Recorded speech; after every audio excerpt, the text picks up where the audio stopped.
Hello friends, इस video में हम लोग बात करने वाले हैं कोडेगन 2020 के नेम एंड परम्यूटेशन क्वेश्चन। सबसे पहले हम लोग क्वेश्चन देख लेते हैं। A permutation P is such an array such that all integers from 1 to P are present in it exactly once. For example, 213 and 32145 are permutations. 122, 13 and 44 are not permutations. For a permutation P, an index I is said to be good if for all indices j that are less than I is a less than I holds true.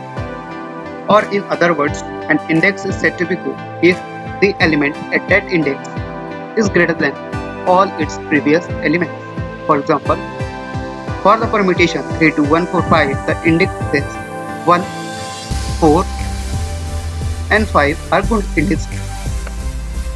There is one best index. Okay.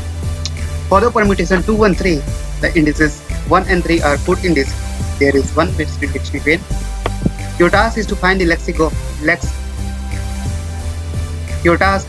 lexicographical smallest permutation of size A which has exactly B good indices.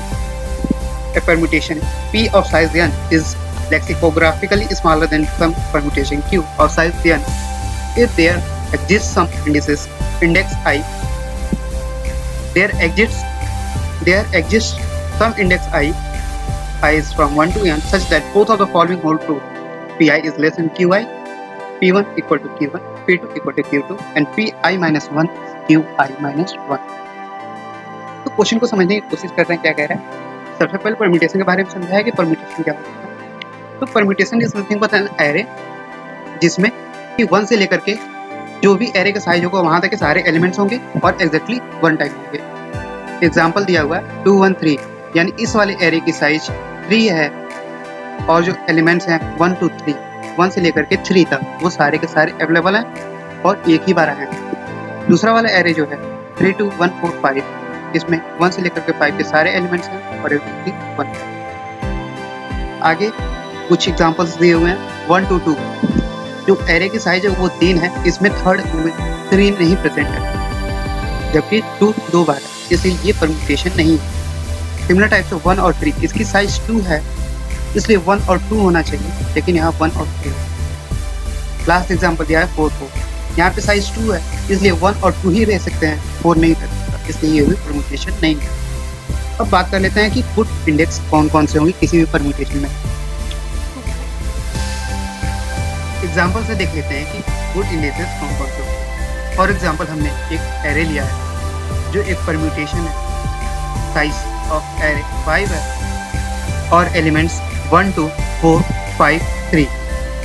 अब देख सकते हो कि 1 से 5 तक के सारे elements यहाँ अवेलेबल हैं और एग्जैक्टली 1 टाइप है, इसलिए ये एक परम्यूटेशन हुआ। अब गुड इंडिसेस की बात करें तो वो इंडिसेस जिसके प्रीवियस इंडेक्सेस पे जो वैल्यू होगी वो प्रेजेंट इंडेक्स की वैल्यू से हमेशा कम होगी, या ऐसे कर लें कि प्रेजेंट इंडेक्स की वैल्यू हमेशा प्रीवियस वाले से ज़्यादा होगी। तो फर्स्ट इंडेक्स की बात करें तो ये 1 है, 1 के पहले कोई इंडेक्स नहीं है इसलिए ये गुड इंडेक्स होगा। सेकेंड इंडेक्स की बात करें तो वैल्यू यहाँ पे 2 है और इसके प्रीवियस की बात करें तो सिर्फ 1 है जो कि इससे छोटा है, यानी 2 बड़ा है, इसलिए ये भी एक गुड इंडेक्स होगा। अब थर्ड इंडेक्स की बात करें तो एलिमेंट जो है वो 4 है। अब मैं सारे प्रीवियस एलिमेंट्स को चेक करूँगा क्या 4 उन सबसे अगर ग्रेटर है तो ये गुड इंडेक्स होगा। तो आप देख सकते हैं 4 1 और 2 दोनों से ग्रेटर है इसलिए ये भी एक गुड इंडेक्स होगा। अब फोर्थ इंडेक्स की बात करें तो यहाँ पे वैल्यू 5 है, तो 5 को चेक करेंगे इसके सारे प्रीवियस एलिमेंट्स के साथ 1 to 4 से देख सकते हैं कि 5 बड़ा है इसलिए ये भी एक गुड इंडेक्स होगा। अब बात करते हैं फिफ्थ इंडेक्स की, जो वैल्यू है वो 3 है, तो हम 3 को कंपेयर करेंगे सारे वैल्यू से, 1 से ग्रेटर है, 2 से ग्रेटर है लेकिन 4 और 5 से स्मॉलर है, इसलिए ये एक गुड इंडेक्स नहीं होगा। तो the good indices in this are 1 2 3 and 4। अब यहाँ पे बात कर लेते हैं दूसरा एरे हमने लिया है सेम साइज का, जो एलिमेंट्स हैं वो इस ऑर्डर में 2 4 5 3 और 1। अब हम बात करें गुड इंडेक्सेस की तो सबसे पहले फर्स्ट इंडेक्स को देखते हैं। 2 इसके पहले कोई इंडेक्स है ही नहीं इसलिए ये गुड इंडेक्स होगा हमेशा। सेकेंड इंडेक्स पे 4 है तो 4 के पहले देखेंगे यानी केवल 2 है और वो 4 2 से बड़ा है इसलिए ये भी एक गुड इंडेक्स होगा। थर्ड इंडेक्स की बात करें तो वैल्यू 5 है, जो 2 और 4 दोनों से बड़ा है, इसलिए ये भी एक गुड इंडेक्स हुआ। अब बात करते हैं फोर्थ इंडेक्स की, जहाँ वैल्यू 3 है, 3 2 से बड़ा है लेकिन 4 और 5 से छोटा है, इसलिए ये 3 गुड इंडेक्स नहीं है। 1 की बात, लास्ट इंडेक्स की बात करें जहाँ वैल्यू 1 है, तो ये 1 2 4 सारे एलिमेंट से छोटा है, इसलिए ये भी एक गुड इंडेक्स नहीं हुआ। अब हम लोग बात कर लेते हैं लेक्सिकोग्राफिकली स्मॉलेस्ट एरे। सपोज करो कि दो एरे दिया है, ए और बी। ए को छोटा माना जाएगा इन कंपैरिजन टू बी। अगर ए और बी में जो फर्स्ट डिफरेंट एलिमेंट होगा वो ए में छोटा होगा और बी में बड़ा। एग्जांपल के थ्रू समझते हैं, हमने दो एरे लिया है यहाँ पे 1 2 5 4 3 और दूसरा एरे है 1 2 5 3 4। दोनों में गुड इंडेक्सेस की बात कर रहे हैं तो 1 2 4 थर्ड इंडेक्स पे वाले, 1 2 5 दोनों में कॉमन है। और फोर्थ इंडेक्स की बात करें तो एरे ए में यहाँ पे 4 है और दूसरे वाले एरे में 3 है। तो जब हम कंपेयर करेंगे तो हम देख सकते हैं कि 3 इज लेसर देन 4, 3 इस वाले 4 से छोटा है, इसलिए array B is lexicographically smallest array. I hope ये चीज़ आपको क्लियर हो गई होगी। एग्जांपल लेकर देखते हैं कि सॉल्यूशन कैसा हो। सपोज करो ए इक्वल टू 5 दिया है और बी इक्वल टू 3 है, तो हम क्या करना है कि एक ऐसा परम्यूटेशन खोजना है जिसमें एग्जैक्टली 3 गुड इंडेक्सेस हो और वो लेक्सिकोग्राफिकली स्मॉलेस्ट हो। तो हम देख सकते हैं कि में एग्जैक्टली 3 इंडेक्सेस तभी होंगे जब असेंडिंग ऑर्डर में 3 एलिमेंट्स हम अरेंज करते हैं। तो हमने 3 एलिमेंट्स अरेंज करने की कोशिश की 1 2 और 5। क्यों हमने यहाँ 1 और 2 रखा और 5 ही क्यों रखा? हम यहाँ 3 रख लेते, फिर भी तो ये 3 गुड इंडेक्सेस माने जाते।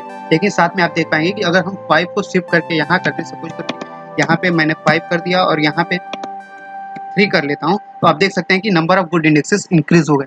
यहाँ पे मैं 4 रख लेता हूँ और यहाँ पे 3 रख लेता हूँ, तो भी आप देख पाएंगे कि 4 गुड इंडेक्सेस हो जाएंगे।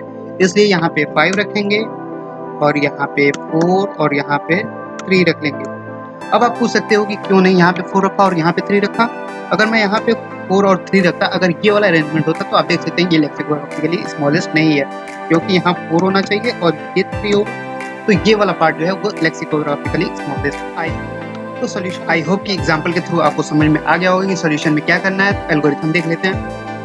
First of all we need to print 1 to b-1, 1 से लेकर के b-1 तक के सारे वैल्यूज को प्रिंट करना है या एरे में रखना है।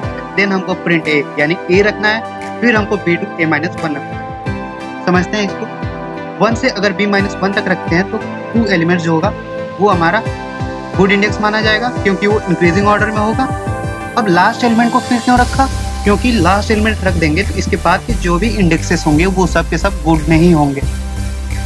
और फिर हमने b to a-1 किया इस वाले ऑर्डर के। अगर हम b to a-1 करते हैं तो ये लेक्सिकोग्राफिकली अरेंज हो जाएगा। I hope the solution is clear to you. बात कर लेते हैं जो क्वेश्चन में गिवन फंक्शन दिया हुआ था वो किस चीज़ टाइप का था? वेक्टर इन टाइप का रिटर्न करना था। फंक्शन का नाम कुछ भी रहा होगा। दो values as a parameter pass हुए थे, A and B. A size of array है और बी कितने गुड इंडेक्सेस हमको बनाने हैं। तो शुरू करते हैं। मैं इस वाले फंक्शन को कंप्लीट करता हूँ। तो सबसे पहले मैं एक वेक्टर डिफाइन कर लेता हूँ इन टाइप का। मैं इसको नाम देता हूँ x। अब जैसे कि एल्गोरिथम में हमने बताया कि आप 1 से b-1 तक के सारे वैल्यूज को रखना है, फिर a को रखना है, देन b से a-1 तक के सारे वैल्यूज। एक लूप चलाते हैं for int i equal to 1 से i लेस देन b तक, फिर i प्लस प्लस किया। मैं सारे वैल्यूज को x में पुश बैक कर लूँगा। Push back i, again i will push, फिर से मैं पुश बैक कर लेता हूँ a को। अब मैं पुश बैक करूँगा एक लूप चला करके i इक्वल टू b से i लेस देन a तक, i प्लस प्लस किया, x dot push back i। अब मैं रिटर्न करूँगा एरे को या वेक्टर जो भी है, रिटर्न x लिखा। इस तरह से ये हमारा प्रोग्राम जो है वो सक्सेसफुली कंपाइल हो। अब हम आउटपुट देख लेते हैं।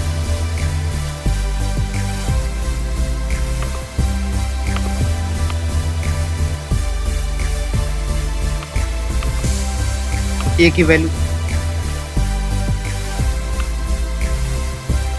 3 और बी की वैल्यू 2 रखते हैं। यहाँ आप आउटपुट देख सकते हो 1 3 और 2 है।